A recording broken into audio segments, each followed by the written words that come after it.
नमस्कार, ये है एनडीटीवी और आप देख रहे हैं एनडीटीवी मध्य प्रदेश छत्तीसगढ़। आपके साथ मैं हूं अमृत तिवारी।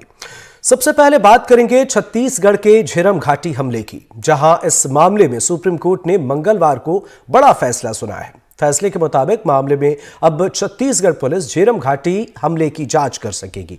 दरअसल एनआईए ने याचिका दायर कर कहा था कि जांच का अधिकार सिर्फ एनआईए को है, जिसके बाद मामले में सुप्रीम कोर्ट ने एनआईए की याचिका को खारिज करते हुए यह फैसला सुनाया है। मई 2013 में बस्तर के झीरम घाटी में नक्सली हमला हुआ था, जिसमें कांग्रेस के तत्कालीन प्रदेश अध्यक्ष नंद कुमार पटेल समेत कई बड़े कांग्रेसी नेताओं की नक्सलियों ने निर्मम हत्या कर दी थी।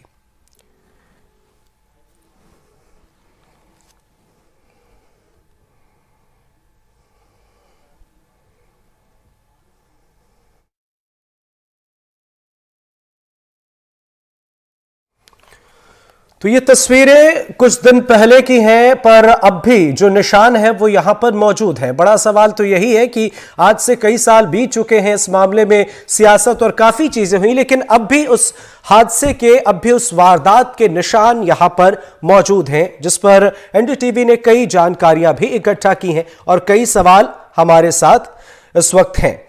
आखिर 10 साल पहले झीरम में क्या हुआ था, ये एक बड़ा सवाल है। मई 2013 में बस्तर के झीरम घाटी में यह नक्सली हमला हुआ था। दरअसल उसी साल के आखिर में विधानसभा चुनाव होने वाले थे। पिछले 2 चुनाव में बीजेपी ने यहां जीत हासिल की और सरकार में थी। 10 सालों से सत्ता से दूर रहने वाली कांग्रेस के लिए पूरा इसमें जोश भरना कहीं ना कहीं जरूरी था, और इस बीच ये हादसा पेश आया। सहयोगी नीलेश त्रिपाठी हमारे साथ रायपुर से जुड़े हुए और हमारे सहयोगी दीपक हमारे साथ न्यूज रूम से लाइव जुड़े हुए हैं। सबसे पहले नीलेश, आपके पास आना चाहेंगे, इस मामले में क्या है अपडेट? देखिए अमृत, आज का जो घटनाक्रम है, इस पूरे मामले का सुप्रीम कोर्ट ने जो एक फैसला एक तरह से बढ़ा दिया है, राहत दी है छत्तीसगढ़ पुलिस के लिए, बड़ी राहत है छत्तीसगढ़ सरकार के लिए, एक बड़ा निर्णय है उनके लिए कि अब जांच जो है इस मामले की, इसको थोड़ा सा समझना पड़ेगा।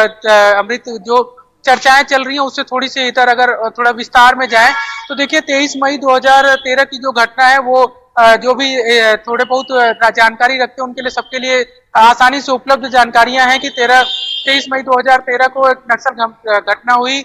एक तरह से एक नक्सली उत्पात सामने आया पूरे देश भर में। ये सबसे बड़ी राजनीतिक ऐसा हत्याकांड था जिसमें एक साथ कांग्रेस जैसी बड़ी पार्टी के बड़े लीडर मार दिए गए हों। ये जानकारियां आमतौर पर सबको जानकारी में है, और इसके बाद चूंकि घटना आतंकवाद और नक्सलवाद से जुड़ा मामला था तो एनआईए के पास जांच भी गई। जांच इसमें जब बड़ा सवाल जो कांग्रेस लगातार उठाती रही है वो ये थी कि 2014 और 15 को में जब एनआईए ने 2 अलग अलग चालाने इस मामले में पेश किया तो उसमें किसी भी बड़े नक्सल लीडर तक का नाम नहीं था इस पूरे घटनाक्रम को अंजाम देने के पीछे। वहीं से कांग्रेस के जब तत्कालीन प्रदेश अध्यक्ष जब थे 2015 में, अभी जो मुख्यमंत्री हैं भूपेश बघेल, वो कांग्रेस के प्रदेश अध्यक्ष रहे, और तमाम इस मामले के बाद जब एनआईए ने चालान पेश किया तब से वो और जो भी आला नेता थे कांग्रेस के, वो सवाल उठाते रहे कि इस मामले में आखिर जांच किस ओर जा रही है, क्योंकि ये तय था कि इतने बड़ी संख्या में अगर बड़े नेताओं को, जिसमें सबके प्रदेश अध्यक्ष नंद कुमार पटेल रहे हों, पूर्व केंद्रीय मंत्री विद्याचरण शुक्ल, बस्तर टाइगर कहे जाने वाले महेंद्र कर्मा रहे हों, महेंद्र कर्मा की तो हत्या करने के बाद नक्सलियों ने उनके 100 पर एक तरह से उत्पात मचाया था, नाचे थे। इतनी निर्मम और क्रूरता से की गई हत्या के पीछे क्या छोटे कैडर ही होंगे, ये सवाल उठता रहा है। लेकिन जब 2018 में कांग्रेस की सरकार बनती है तो छत्तीसगढ़ में, और उसके बाद 2020 मई 2020 में उस घटना में मारे गए उदय मुदलियार, जो पूर्व विधायक भी रहे हैं राजनांदगांव से, उनके बेटे जितेंद्र मुदलियार एक शिकायत करते हैं दरभा घाटी थाने में, जो झीरम घाटी जहां पे घटना हुई थी उसी थाना क्षेत्र का मामला था। उसमें उन्होंने एक आशंका जताई थी कि ये मामला सिर्फ नक्सल हमले का नहीं है, ये मामला एक बृहत राजनीतिक षड्यंत्र का मामला है।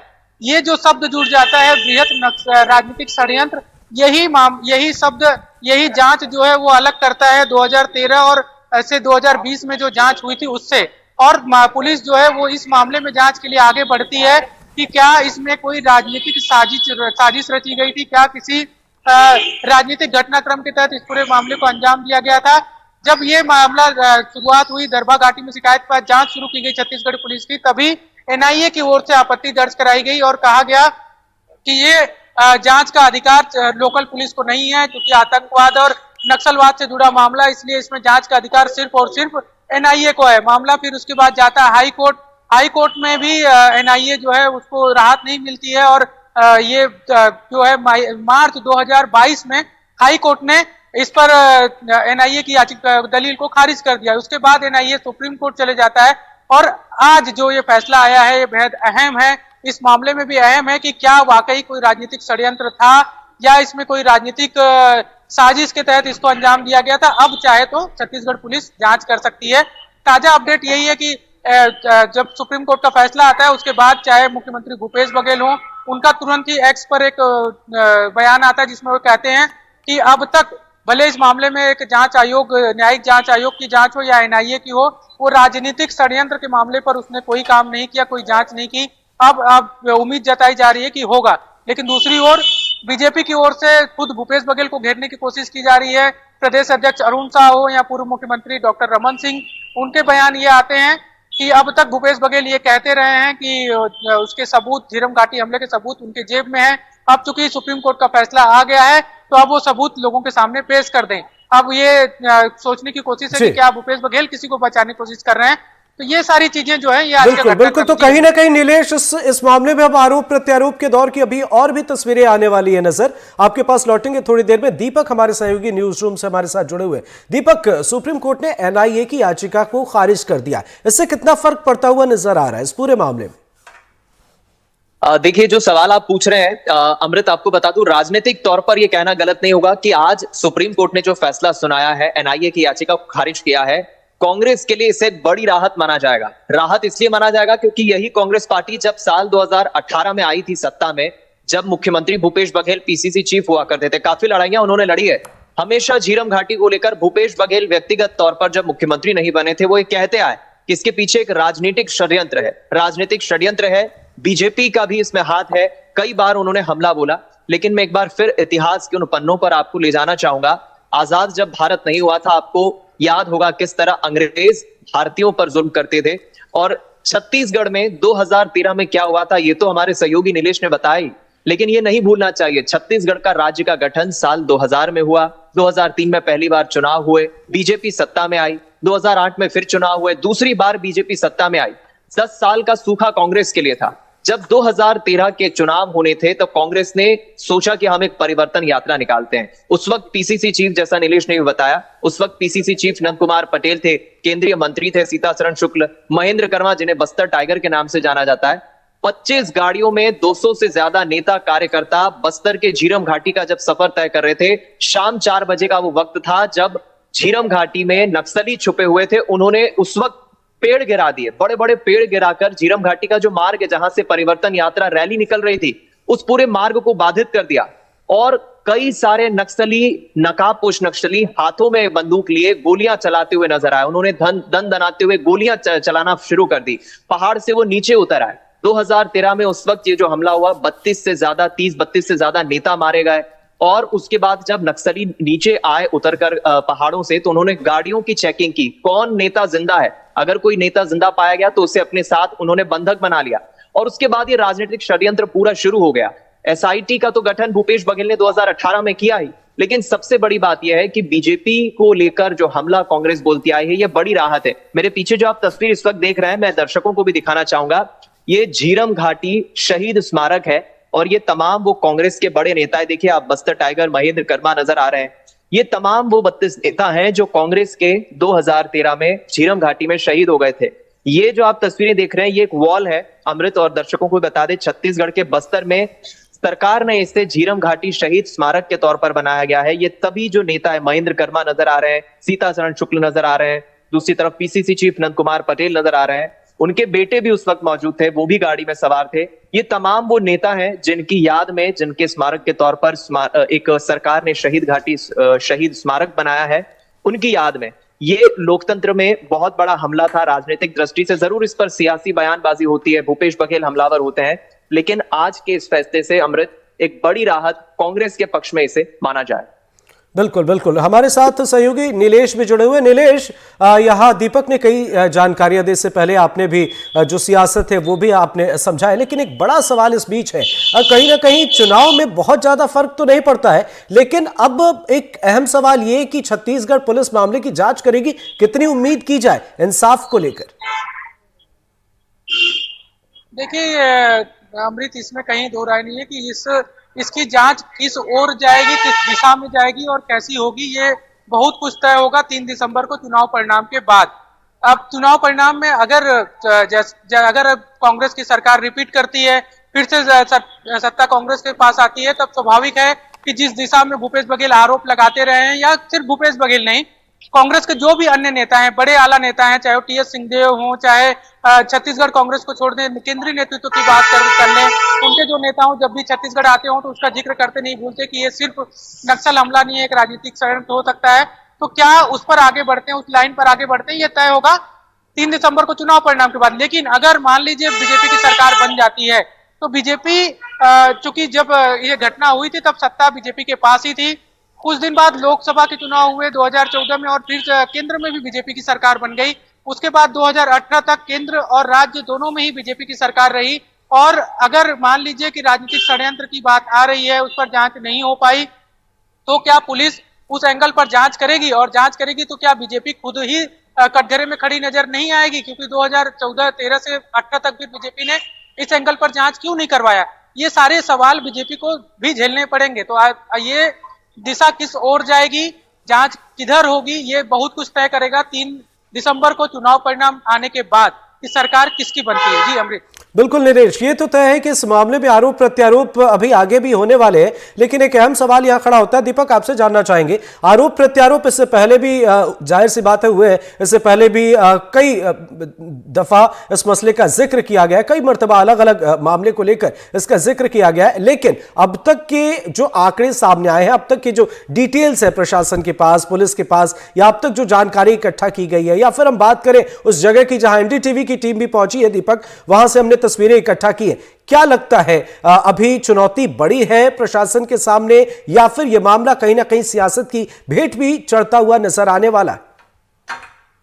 देखिए, एक महत्वपूर्ण जानकारी अमृत, बहुत अच्छा सवाल आपने पूछा है। दर्शकों के लिए भी बता दूं, जब भी देश में, प्रदेश में किसी भी जगह आतंकी हमला होता है, नक्सली हमला होता है, इसकी जांच हमेशा एनआईए को इसलिए दी जाती है, नेशनल इन्वेस्टिगेशन एजेंसी को इसलिए दी जाती है, क्योंकि केंद्र से जुड़ा है मामला होता है, गृह मंत्रालय का भी इसमें हस्तक्षेप होता है। अब चूंकि छत्तीसगढ़ में ये हुआ है हमला, राजनीतिक दृष्टि से आरोप प्रत्यारोप जरूर चलते हैं। भूपेश बघेल ने जब सत्ता में नहीं आए थे, जब वो कांग्रेस के लिए संघर्ष कर रहे थे, लड़ाई लड़ रहे थे, वो सीधा आरोप लगाते थे और आज भी लगाते हैं कि इसके पीछे राजनीतिक षड्यंत्र है। कौन बीजेपी के नेता है, कौन से वो अफसर है जो नहीं चाहते इस मामले की जांच हो? क्या कोई सच्चाई ऐसी अभी भी छुपी है जो सामने आ जाएगी तो कोई नुकसान किसी अधिकारी, अफसर या बीजेपी के किसी नेता को होगा? भूपेश बघेल हमेशा इस बात पर हमलावर रहते हैं। 2018 के चुनाव के पहले जब भूपेश बघेल मुख्यमंत्री नहीं बने थे, तब उन्होंने कहा था कि हम जब सरकार में आएंगे, हम सत्ता में आएंगे, इस मामले की जांच कराएंगे, एसआईटी बनाएंगे, और हुआ भी वही। 2018 में सत्ता में आए, मुख्यमंत्री भूपेश बघेल बने, एसआईटी का गठन हुआ, एसआईटी एनआईए के पास जाती रही, फाइल मांगती रही, लेकिन एनआईए की तरफ से सहयोग नहीं किया गया। एनआईए ने पुलिस को, एसआईटी को कोई सहयोग नहीं किया, मुख्यमंत्री ने कहा, सरकार ने कहा। अब चूंकि ये मामला जब कोर्ट में गया, इस मामले को कोर्ट में लेकर कौन गया? नेशनल इन्वेस्टिगेशन एजेंसी, एनआईए खुद गई कोर्ट में। लेकिन सुप्रीम कोर्ट, देश की सर्वोच्च अदालत अगर ये कह रही है कि इस मामले में एनआईए को नहीं, एसआईटी को ही जांच करने दीजिए, पुलिस इस मामले की जांच करेगी, तो कांग्रेस के लिए जरूरी राहत है। लेकिन देखिए, 3 दिसंबर को परिणाम भी आने हैं। सरकार किसकी बनेगी ये तो हम नहीं कहेंगे, प्रत्याशियों की किस्मत जरूर कैद हो गई है, लेकिन अभी भी ये सियासी लड़ाई ऐसी रहेगी अमृत। 2023 के इस चुनाव में जो भी सत्ता में आए, कांग्रेस की सरकार बने, बीजेपी के बने, ये मसला इतनी आसानी से शांत होगा नहीं।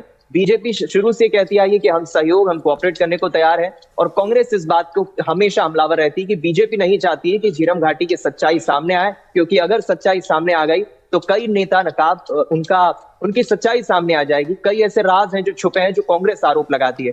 तो ये मामला अभी शांत होता अमृत नजर नहीं आता। ठीक है नीलेश, एक अहम सवाल यहाँ पर, दीपक ने कई जानकारियां यहाँ पर दी हैं। एक अहम सवाल ये कि चुनाव के पहले तो झीरम घाटी हादसे को लेकर, इस हमले को लेकर कई दफा आवाज उठाई गई है, इसे चुनावी एजेंडा भी बनाने की कोशिश की गई है, लेकिन 3 दिसंबर के बाद क्या लगता है कि इस मामले को उतनी ही तवज्जो दी जाएगी?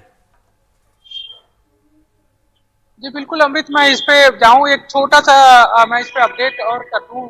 जो जानकारी अब सहयोगी दीपक दे रहे थे न्यूज रूम से, ये जो आज का फैसला है सुप्रीम कोर्ट का, ये बड़ा ध्यान देने वाली बात है कि ये वो जांच नहीं है जो 2013 में घटना के बाद से एनआईए ने जिस पर जांच शुरू की थी कि हमला हुआ है, हमला किस तरह से हुआ है, प्राथमिकी जो दर्ज हुई थी वहां के स्थानीय थाने में, उसकी जांच एक अलग चल रही है। उसको लेकर आज का फैसला नहीं है उस पर। हालांकि जो एसआईटी गठन जरूर हुई थी, एसआईटी में सहयोग नहीं किया था एनआईए ने, तो उस मामले में भी जब कोर्ट गया तो उसमें एनआईए को राहत मिली थी, एनआईए को ही अधिकार बताया गया था। ये जो आज का फैसला है उसमें एक बड़ा सवाल ये है कि राजनीतिक घटनाक्रम, क्या इसमें बृहत राजनीतिक कोई साजिश थी? इस मामले को लेकर शिकायत जो 2020 में मार्च में हुई थी, मई में हुई थी, माफ करिएगा, मई 2020 में जितेंद्र मुदलियार ने जो शिकायत दरबा में एक अलग से दर्ज कराई थी, उस मामले की जांच को लेकर फिर से एनआईए ने आपत्ति जताई थी और उसको पहले हाई कोर्ट और फिर आज सुप्रीम कोर्ट में उस मामले में हुआ है। ये थोड़ा सा इसको स्पष्ट और समझने की बात है कि वो जो घटनाक्रम हुआ था, जो हत्याएं हुई थी, हत्याकांड हुआ था, नक्सली हमला हुआ था, उसकी जांच अलग चल रही है। उस मामले में एनआईए ने चालान भी पेश कर दिया है, 2 अलग अलग चालान पेश किया 2014-15 में। उस मामले में एक न्यायिक जांच आयोग भी गठित हुआ था जिसकी भी रिपोर्ट सबमिट हो गई है। लेकिन ये जो आज का मामला है, ये इसमें क्या कोई राजनीतिक षड्यंत्र भी था, इस मामले को लेकर एक अलग शिकायत 2020 में की गई थी। ये आज का घटनाक्रम जुड़ा हुआ है। अब आपके सवाल पर आ जाता हूं, जो आपने कह रहे हैं कि 2000 मान करेगा 3 दिसंबर को चुनाव परिणाम के बाद क्या इस पर आगे होगा, तो जैसा कि मैंने पहले कहा कि ये सारी चीजें बहुत कुछ निर्भर करेगी कि 3 दिसंबर को बिल्कुल बिल्कुल। अब चुनाव परिणाम के बाद कई चीजें जो है वो निर्भर करेंगे। नीलेश, दीपक, आप दोनों हमारे साथ जुड़ रही है। नक्सली हमले के 10 साल बीत जाने के बाद अब यहां कैसी स्थिति है झीरम घाटी में? क्या वहां अब भी जो उस वक्त के सबूत जो है वो अब भी यहां पर है? ऐसे में कई जानकारियां सामने आ रही हैं और लगातार इस मामले में जांच पड़ताल भी यहां पर की जा रही है। पर बड़ा सवाल यह है कि अब इस मामले में आगे क्या होगा। बहरहाल अब भी वहां पर कई चीजें हैं जो खास है और ये जानने की कोशिश हमारे रेजिडेंट एडिटर अनुराग द्वारी ने की है। उन्होंने पहले चरण के मतदान से पहले झीरम घाटी में पहुंचे थे और वहां पर उन्होंने ग्राउंड रिपोर्ट भेजी हम तक, जो बेहद खास है, आपको दिखाते हैं। हम इस वक्त दरभा के करीब हैं झीरम घाटी में और आपको वो सबूत दिखाने की कोशिश करेंगे। संभवतः ये आखिरी सबूत है। मई 25, 2013 में देश के एक प्रमुख राजनीतिक दल पर जो हमला हुआ, जिसकी वजह से छत्तीसगढ़ में उसका पूरा नेतृत्व लगभग खत्म सा हो गया था, झीरम घाटी हत्याकांड।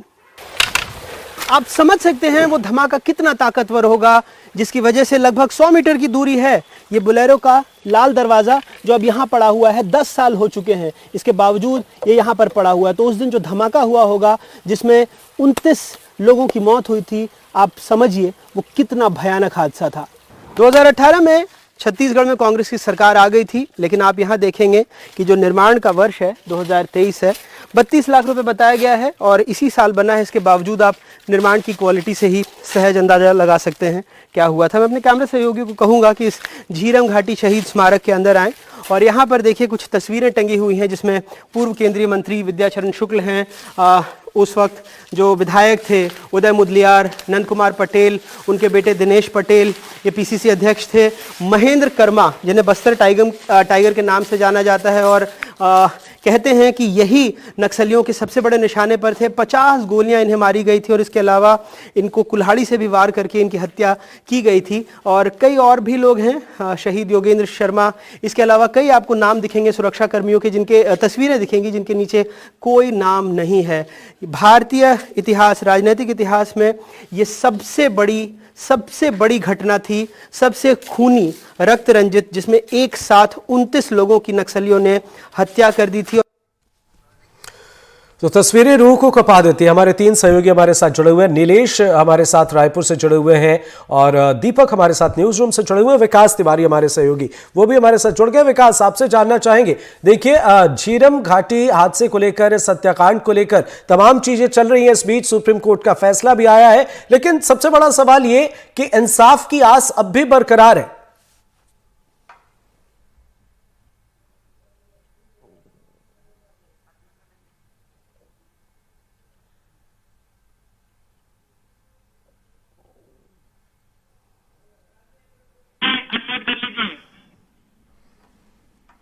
ये बातचीत हो रही थी कि आखिर अब इस मामले में क्या निकल कर सामने लगा। 10 साल बीत गए।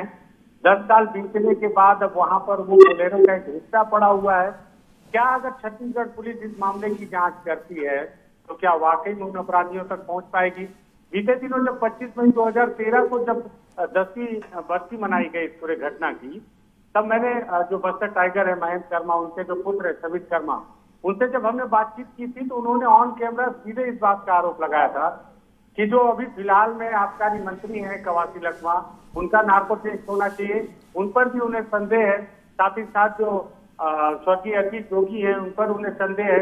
उनके पुत्र अमित जोगी पर भी उन्हें संदेह था कि झीरम घाटी हत्याकांड में आखिर वो अमित जोगी कैसे पहले चले गए, कवासी लखमा कैसे वहां आधी घटना से निकल गए सुरक्षित। तो उन पर उन्होंने नार्को टेस्ट करने का भी मांग जो है छवित कर्मा ने किया था। हम इसके पहले अरुण साव ने भी कहा था इस बार पूरे मुद्दे पर जो आरोप लगा रही है कांग्रेस, तो भूपेश बघेल तो बोलते हैं कि उनके पास सारे सबूत हैं, अब तो सरकार उनकी है, तो क्यों नहीं अपने जेब से सबूत निकाल कर सामने रख देते हैं? क्यों आखिर अभी भी आरोप लगाया जा रहा है राजनीतिक तौर पर कि यहाँ पर ये बीजेपी का राजनीतिक षड्यंत्र है? अब तो सरकार उनकी है। लेकिन अब जिस तरह से सुप्रीम कोर्ट ने फैसला दिया है, तो छत्तीसगढ़ में अगर सरकार बिल्कुल तो कहीं ना कहीं अभी अब इंतजार है इंसाफ को लेकर। लेकिन एक बड़ा सवाल यह है कि गुजरते वक्त के साथ साथ जो मुख्य आरोपी हैं वो भी कहीं ना कहीं अब दूर होते नजर आ रहे हैं। जैसे जैसे वक्त गुजरेगा इस मामले में पड़ताल करना, जांच करना और भी एक मुश्किल काम जैसा होगा। बहुत बहुत शुक्रिया आप सभी का। विकास, दीपक और नीलेश, आप सभी का बहुत बहुत शुक्रिया। हमारी नजर हर एक खबर पर है और पल पल की अपडेट से आपको रूबरू कराते हैं। इस बुलेटिन में फिलहाल इतना ही। नमस्कार।